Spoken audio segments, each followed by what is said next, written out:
we got a little unboxing before we get into this video now. Now, obviously, this is mimicking a Canon lens. You can tell by the red ring, and it also says like right there, Canon or something like that. But in all actuality, in this video, we're gonna be going through my Instagram DMs, and there's a decent amount. But full transparency, I've already answered these ones, so I'm only picking the ones that I was able to give answers to, because there was a lot and they were really piling up, and I knew I was gonna do this video, but I didn't want to leave too many people waiting for a response, and then they just so happened to not even view this video for a response. So, and I also didn't want to respond to them in this video. I wanted to really sit down and unpack what they were saying and just go ahead and give a detailed response how I did. So I'm just gonna be reading off the responses that I gave, but a lot of you guys might have these same questions because these are from these are pretty much from beginning photographers and videographers. So you guys may have the same questions. So we just gonna go ahead and we're gonna go ahead and get started. So starting off, this actually is not from a beginner. This is from somebody named 𝑦𝒏𝒔𝒕𝒂𝒈𝒓𝒂𝒎. Got 11,000 followers on Instagram. It seems like he's doing his thing. He said, found you on YouTube. You have an A1 ? Debating getting it, but wondering, is it really worth it for mainly video, or should I stick with my 𝑴7S III? If you have the 𝑴7S III and you're trying to do mainly video, don't switch. I'm not sure if the 𝑴7S III does 8K, but at that point, if you're just trying to shoot video and you're willing to blow 7,000, just get a cinema camera. Just get the FX6 or something like that. But if you're also looking for the capability of photos and stuff like that, the 𝑴7S III takes great photos. But if you're mainly doing video, stick with the 𝑴7S III. I have the A1 because I shoot a lot of both photography and videography. As y'all see, I do a lot of both. I don't mainly do either. I do a whole lot of both. So it made sense for me to get the A1. Although now I want the 𝑴7S III as well, so I can, dual wield cameras. You only really need the A1 if you're doing a lot of photography as well, and you need those super high specs for photography. If you just need it for video, 𝑴7S III is perfect. Moving on to the next question. This one's coming from Ezekiel. He said, hello, I was inspired by your videos to start my own photography business. Fire, that's dope. I bought your preset, thank you. I'm sorry, let me save all that for after. I bought your preset and I've been following your videos to learn what I can. But I'm missing something in night photos. Can you please help me out? I have a Nikon D3200 with an 18 to 140 millimeter equivalent to the 210 millimeter. So I don't shoot Nikon. I have no idea of anything about them. But what I can tell from the photos that you sent in, I can tell he's using the presets that's kind of making them look a specific way. But hold on. I didn't want to just assume his camera was cheap because of the pictures, but when you're looking at nighttime photos, you can almost immediately tell a high quality camera from a low quality camera. I promise you, and the same thing, or it could be the lens. But I'm telling you, you can tell low quality equipment as soon as you bring a camera, you just bring it out at night. The best thing I was able to say to him was just, he's doing everything right. It's just, he needs to try to up his brightness a little bit.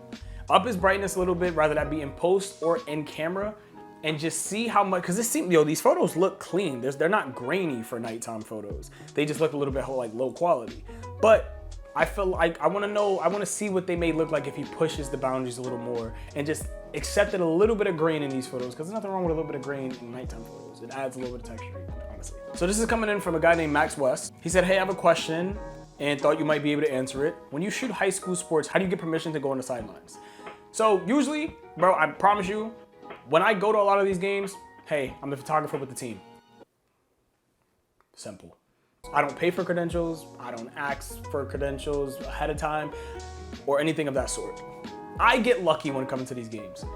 I'm not telling you do not pay for credentials or don't ask for credentials. If you want to save yourself the time and not end up being turned away or something or deal with any pushback, get your credentials ahead of time or anything like that from that either athletic director, the organizers of the game. Like if it's a big game event, get your credentials from the organizers of the game or something like that. Thankfully, in my position, I have a little bit of credibility for a lot of the teams I shoot for in the area that I shoot in. So I've been able to get into a lot of these organized games, even though I didn't pay for my credentials ahead of time like I was supposed to. So I've been able to get into a lot of these games, but usually if it's a smaller game, hey, I'm shooting for the team. Usually the coach will vouch for you because the coaches would love a photographer hopping on the field, taking some pictures of them.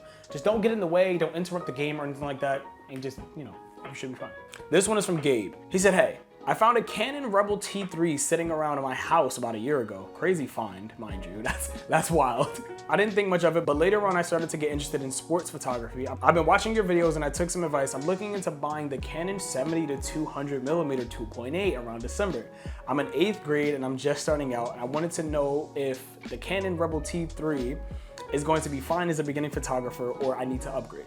I'm not gonna lie, combining, will it even let you do that? I don't think you can put it on there, but what I ended up just telling this guy was use the camera that you have and then eventually upgrade. He's doing the right thing though in terms of upgrading his lens before his camera. I just don't know if that lens will fit on that camera. If it does, then go ahead and do that. It's a great buy to get a new lens, but you may need to grab like a Canon M50. Okay, you can. Okay, as long as it's the same mount, you can. Sorry. I just wasn't gonna say. So yeah, 100% get the lens, stick with the camera, upgrade your camera later once you learn a little bit more. Boom, rock out like that. We got the next one. This one is from 𝒐𝒏𝒔𝒕𝒂𝒈𝒓𝒂𝒎. What's going on, bro? I'm new to sports photography, but I came across you on YouTube and I actually used your preset on my last post. How did you go about getting media for high school games? I'm in Texas, if that make things easier for you. I mean, it's the same thing as the last question. I actually don't know why I put this because I'm just gonna say the same thing. Get your credentials, try to get your credentials, or just become cool with the coaches or the athletic directors for the team, depending on how uptight the school may be. Once you do that, let them know what you're gonna be doing and let them know that it can work in their favor in terms of using your photos for promotional reasons or marketing reasons for their school Instagram or school sports account. Bro, they will eat that up. Okay, next question. This one's coming in from, also mind you, thank you for buying the preset. Everybody that's bought the preset, I appreciate you guys. I forgot to say it. This one is from another guy named Gabe. Hey, I wanna get into sports photography, but I don't have a lot of money to spend on a good camera. Do you know any budget camera and lenses I could pick up for around $300 to $700 for the camera and $200 to $300 for the lens? So total for the most part, you're looking at $1,000, right? So if you have $1,000 to spend, I'm gonna break it down to you like this. Canon M50 Mark II, the kit, 75 to 300 millimeter lens, the EF mount. Boom. There you go. That's like $800, $900 right there. Perfect way to start. You got two lenses, a great camera, good for photos and video. That's a great starting point. And you're probably under your budget for the most part, even if you do get those. And if you buy used, you're in an even better position. Moving on, we got MTB Productions. Hey, my name is Amir. I just started doing photography at the beginning of the football season and I love it. This is the best thing going for me right now. And I was wondering, do you have any steps or tips to grow my following to get more exposure? When it comes to getting more exposure, it's actually really simple in this field because once again, people love media. People love photos, people love videos, especially free ones. You go out to these games, you do yourself some free voluntary work. Now, like I said, it is free work, but it's not really free because you're getting something out of it. You're not getting money out of it, but you're getting the attention, you're getting the following that you need. So what I would just say, any local, pretty big games that you can get yourself into, football, basketball, whatever the case may be, anything local to you where you could start to build a bit of a local following as a photographer in your area, go to them. Go to them, take some photos of these players. Take some photos of these players. Football season's over, so I know you're gonna have to go into basketball. Bro, you're in school. Go to your high school games and just take some photos of the players, post the pictures, tag the players. The players will repost these. And then you can funnel that into making some money off of that because now if they hit you up asking for more photos, charge them. If they want you to come out to another game, charge them. Simple. Also, when you're at these games, take pictures of the opposing team too so you can gain a following from a different school as well. This picture is from Ned Whitman. Hey, I hope your day is going great. Appreciate you, my boy. I'm looking for a new camera to buy, but I've had the camera that I have right now for about 5 months and it's kind of limiting my photos and videos that I take. I am shooting on a Canon Rebel T7 and I was looking to switch over to Sony like an a7 III or something in that price range. I was just wondering what you recommend and what lens should I buy? And if it helps, I shoot mainly dark sports photos and videos. I would like to get a good hybrid camera, thanks. You already know, you're already in the right direction. You said you want to get the a7 III. You said you're looking for a hybrid camera. You're in the right direction. You know what you're doing, bro. The a7 III is what you want to do. Lens-wise, I would 100% say you're gonna get the lens that I'm using right now for this video. It's a Tamron 28 to 75 or something like that because it's a really good budget lens and it's high quality and it's 2.8. You know what I'm saying? You can't go wrong with it. I was gonna say get the 24 to 70. Well, I ended up saying this to this guy, get the 24 to 70, but I said anything in that range. If you got the money, if you got that $2,400, that's for the Mark II. If you got the $1,600 to $2,400 for a brand new 24-70, by all means, get it.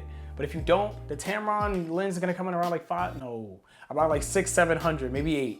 And it's a really good lens. I've been using it for about 2 years now. So, and I have actually 3, and I have no regrets. It's a great lens. This guy said, hey bro, just found your YouTube channel and it was fire. I appreciate it. I'm a hybrid shooter and I just wanted to ask your opinion on a purchase I'm about to make. I currently need a telephoto lens to shoot football. Soccer, he's talking about soccer. So, oh, we got some love from the UK or somewhere else. I'm sorry, I assumed the UK. I'm considering the 70 to 200 2.8 G Master, the Mark II, valid, with a 2X teleconverter, or the 100 to 400 G Master. Things to consider. I don't have a 70 to 200 lens yet, only the Sigma 24 to 70, and I will be doing both photo and videos with the 𝑴𝒓𝒄𝒉 IV, beautiful camera, but primarily video. Okay. I feel that buying the 70 to 200 plus the 2X converter will be at an advantage because of the versatility it gives, but on the other hand, I'm not sure if the teleconverter will downgrade the image quality and the autofocus, which I value a lot. Compared to the 100 to 400 G Master, I have the budget to go with the 70 to 200 2X. What do you think is the best option for me? So I ended up telling this guy to go with the 70 to 200. I responded late, I apologize, bro, but I have no idea what he ended up going with. I would 100% in that situation go with the 70 to 200 because of the versatility. Yes, putting on a teleconverter will give you a bit of a downgrade, but it's not gonna be anything crazy. The teleconverter is made from Sony to, you know, it's not like a cheap teleconverter that's gonna ruin the lens quality. No, it is gonna, I'm pretty sure it's gonna up the f-stop a little bit and it may make the autofocus a little bit slower, but at the end of the day, it's still gonna be a great image quality and get a whole lot of versatility in terms of range you have available to you. Okay, and that was it. Okay, boom. We answered some questions, man. We answered some questions. I was gonna continue doing the one question Q&A series, but it's just kind of hard to do when there's multiple questions kind of flowing in. So I'm gonna just start doing videos like this, answering about, you know, a handful of questions at once, handful of DMs, about like 10 or so, whatever the case may be. I don't know what I'm gonna call this, but I'm gonna add it to the one question Q&A series and just call it something else. I'm not sure. Answering my Instagram DMs, I don't know. Other than that, thank you guys so much for watching this video. Don't forget to check out the merch link in the description down below. Don't forget to check out the preset link in the description down below. Thank you for all the support in the most recent videos. And that's pretty much all for me, man. Don't forget to stay creative. See you next one. Peace.